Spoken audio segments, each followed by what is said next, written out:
Hello and welcome back to Purple Does Poison, a Druid Blight caster life. This is level 4, otherwise known as a Mountain of Waffle with a quest thrown in at the end. And I have no excuse for missing anything out this time, because this is the second attempt, as I got butchered hopelessly on the first one. I tried doing the troglodyte quest, the Freshen the Air, just got outnumbered and hammered by the champion casters in there. Now, before you say it, I did try bringing a hireling in there, because the single glaring thing now is the lack of any decent heal.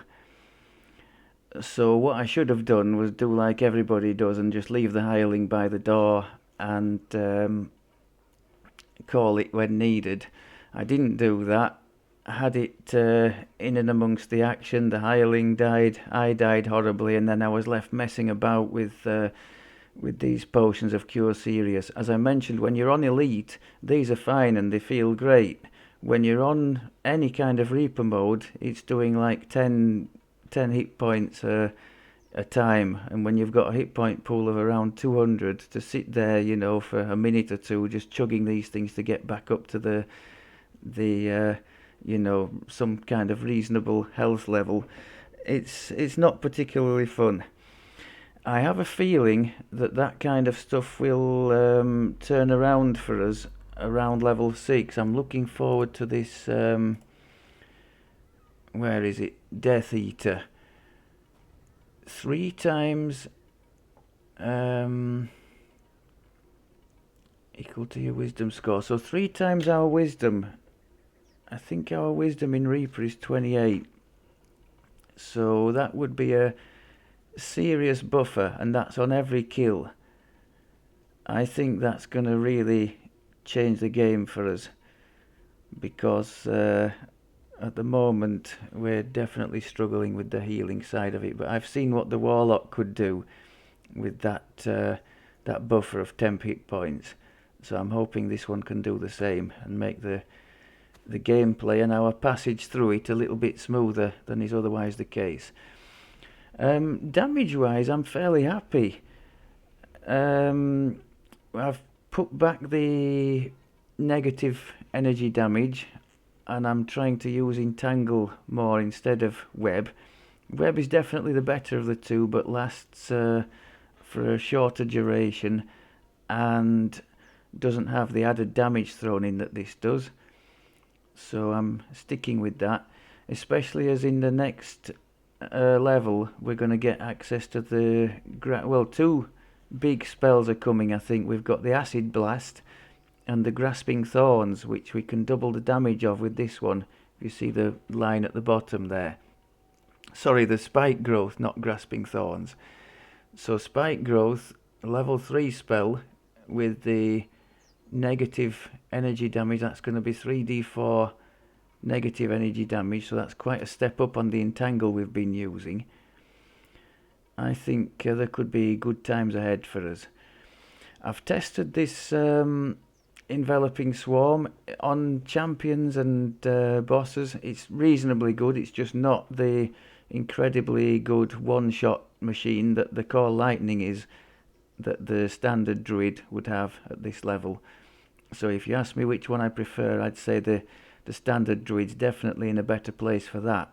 But much weaker in terms of AoE damage, because there's none at that level for the standard one. And the crowd control as well. And the nice thing about the crowd control on this Blight build is a lot of it is doing damage as well. So kind of in the image of the Warlock's Black Tentacles, as already mentioned.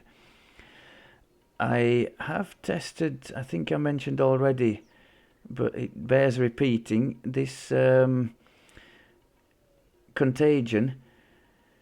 I've got the single target version of the spell at the moment. That enhancement would make it multi-target, but it does work on Reapers. Not reliably with the DC I've got at the moment, but it's an option certainly. Level 4 gear.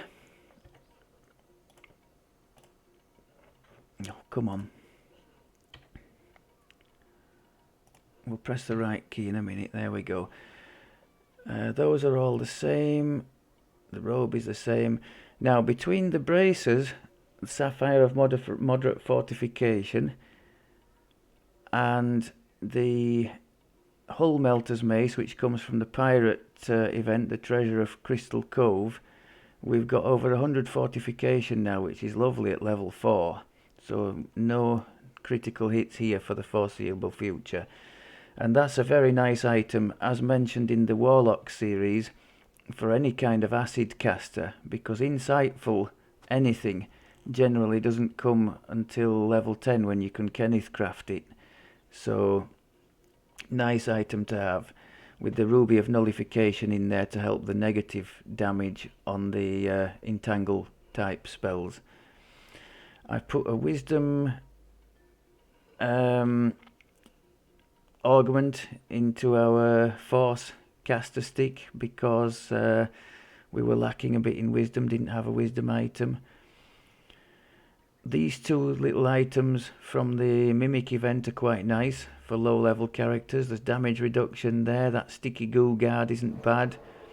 There's some fortification on there as well, not needed in our case because we've got the sapphire, but it would be pretty good at level. Healing amp and false life on the belt. Now between this belt and the Reaper enhancements that we've added, we've more or less doubled our hit point total from level 3 to 4, so that's quite nice. I plan to respec the Reaper tree to go all in the defensive one, or more or less all, once that comes available. Important point to note, at level 4 as a Blight caster you get to choose between the Hive Master or the Thorn. The Thorn is the tankier one, but this Hive gets some really nice stuff for our build. Evasion at level 4 is awesome. I don't think there's any other caster, is there? Unless you go Tabaxi with a load of racial points that would get evasion at such a low level. The Alchemist would at level 12, but you have to pay a feat for it. So this is really good. Add to that 1 caster level and max caster level of all acid and poison spells, which is lovely, especially as we're going to be reaching the threshold soon for the acid spray, which caps at level 5. And also this concealment, which, as we don't have a blurry item, is nice. And as we're only playing on Reaper 1 at the most, it still affords us, what would that be, a 15% miss chance for opponents? So, good times. So yeah, the only thing that's missing at the moment is the healing side of things. And I'm really hopeful that when we hit level 6 that issue will be significantly less. We'll just have to keep boosting wisdom as much as we can.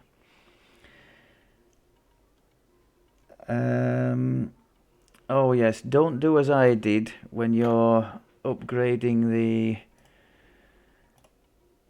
the spell-like abilities in the tree.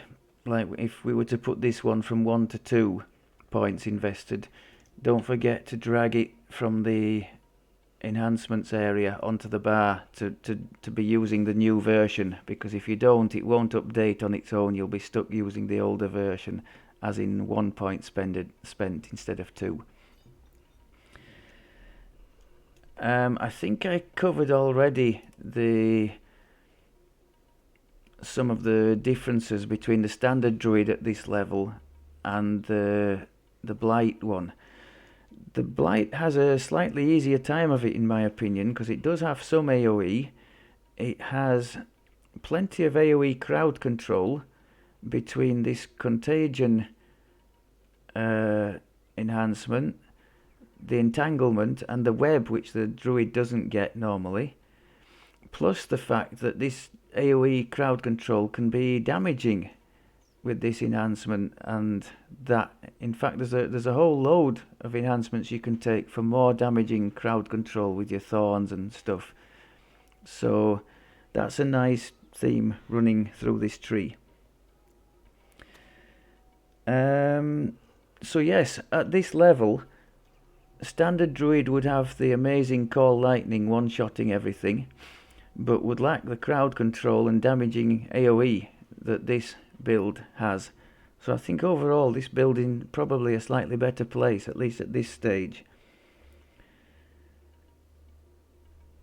Anything else to mention before we go and perish in the quest? Oh, I picked up Jump and the Splinter Bolt standard spell, no metas on it. I can't afford to put metas on non-spell-like abilities at the moment. Yeah, I think that's just about it. Just for reference, the Splinter Bolt spell-like abilities critting for 200 plus now, so that's not terrible. As a comparison, the lightning thing would do well over 300 at the same level, and that's just one-shotting everything. So we're a little bit behind that, but we have other strings to our bow. Right, having died hopelessly on the Troglodyte quest, I sincerely hope that doesn't repeat here. This is a much softer quest, although we do still have some casters in here, I think. So let's not take it for granted. I should get into the habit of doing the quest first, so that if the worst happens and I can't complete it because I've died horribly, I could not lose my discussion from before. Let's get the old entanglement down.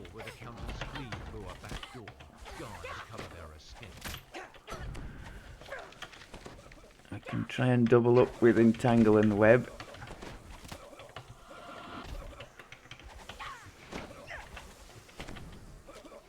Okay, yeah, on such a short quest, I think I probably will double web and entangle to keep them in the damaging area. Across the room you see a false bookcase swing shut, covering the money launderer's escape.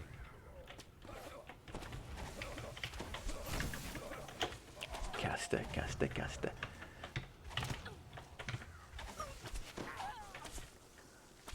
Any more for any more? No. Okay.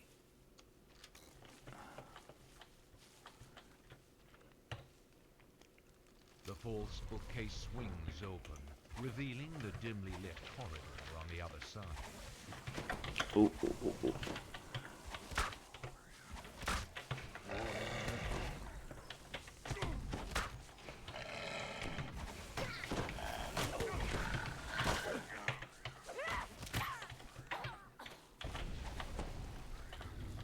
Well, let's stay out of that. So that caster there, I put the swarm thing on the damage over time, and I just hid.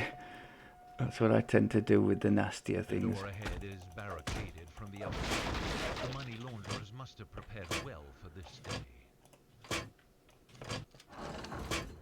Down the gloomy corridor you hear the motions of guards alert for intruders.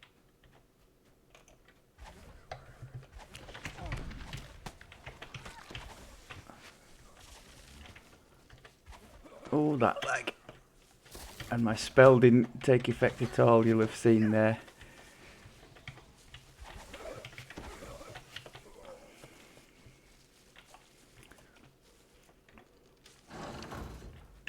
For those of you who might have missed it, the update 59 is supposed to do some nice things to improve the situation with the lag.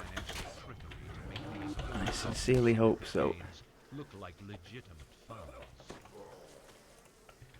Okay.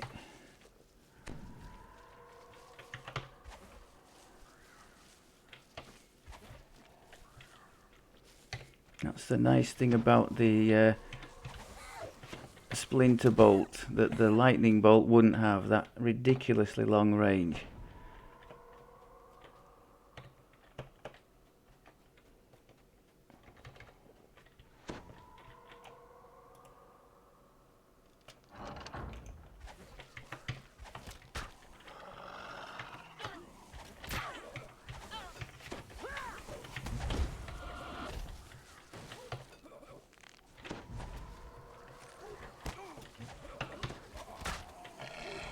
Oh, hello.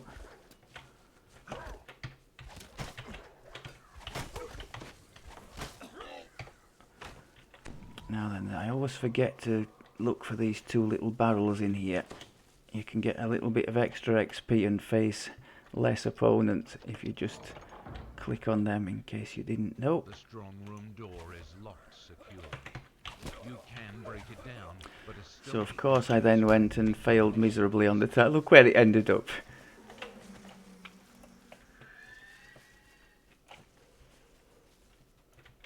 Let's try and block the door properly this time. It does have a decent duration, that thing.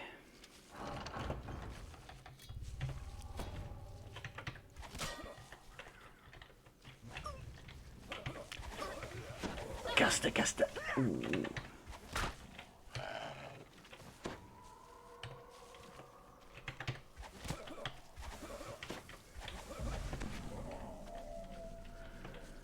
Okay, yeah, if you don't do it with the barrels, you just get one or two more opponents coming in the final room. Did you notice the impeccable timing there? My jump chose the exact moment to wear off when I needed it.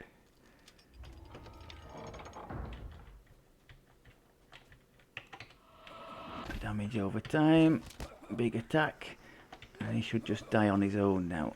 the illegal Yeah. money of the shiny shilling has been dealt with. The accountant's fate demonstrates the folly of associating with a Shan's syndicate.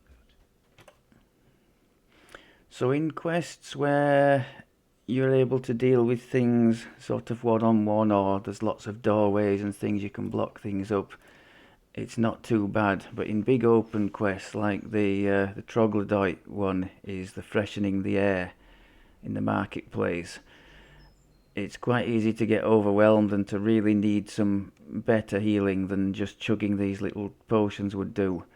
So in that case, you do struggle on this build until I guess the temp hit points come available. And I paid the price for being overly ambitious with that. I suppose another thing, you do notice the difference between the multi-life character that is my main character, which would have a lot more misses, has more elemental resist, all this kind of stuff. You kind of notice defensively when you start getting hacked apart by groups of monsters with a newer character. You kind of think, yeah, this pile up of past lives is actually doing a bit for me. Not as much as people make out, especially not at around the cap, I don't think. But as I said before, at these lower levels, that's when you really feel the benefits of the past lives you've got stacked up. At least in my opinion. Right, I'm going to leave it there for now. I will see you in the next one.